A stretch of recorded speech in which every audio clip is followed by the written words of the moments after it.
Yego mwiriwe, ni amahoro n'abo tudaherukanye, mumbabarire nagize akazi kenshi bituma igihe nari nihaye cyo nzajya nkora video kincika, niyo mpamvu muri uyu mugoroba nongeye kugira ngo ngaruke dukomeze. Ubushize muribuka ko nari nababwiye ko nzagerageza uko nshoboye abigisha uko installa ya porogaramu kugira ngo tubone uko dutangira kwiga dufite porogaramu. Ubu ni wo mwanya nshaka kugira ngo mbibabwire. Ikintu nshaka kugira ngo mbasabe, ube ufite interinete ifite imbaraga, noneho ugerageze kubanza kwinstalla iyi bita uTorrent. Iyi ni magnet. Iyi ngiyi igufasha kugira ngo ubone uko ukurura magnet, harya mu kinyarwanda babyita ngo ikira, mu gifaransa ni aimant cyangwa se rukuruzi. Okay, iyo ni rukuruzi. Iyi niyo rukuruzi nyine ituma ushobora gukurura ama porogaramu. Ubwo rero ugomba kuinstalla muri ntuza yawe. Kuinstalla yo ni ubuntu, wowe ukanda hariya ihita iza muri ariko ntuzatinye kuko ikunda gukorana na za virusi. Igira imbaraga nyinshi ku buryo virusi zawe, antivirusi yawe ishobora gutuma itajyamo.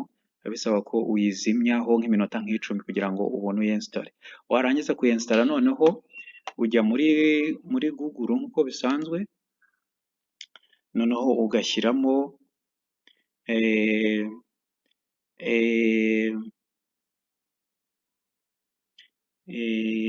Lime torrent, noneho noneho ugahitamo hariya hakubwira ko iguha movie, game ndetse n'ibindi. Reka turebe ifite na za application, arizo nyine zizo ntuza zizo iba ifite ibintu byose, ifite na za application. Naho akaba ariyo ufungura. Noneho iyo umaze kuyifungura, iyi ntabwo ariyo, urabona ko hari nyinshi. Dufungura iriya ya mbere. Okay, ni iyi ngiyi. Noneho hariya ushyiramo iyo ushaka wakwinstalla. Twebwe ubu dushaka iy'ibihumbi 2023.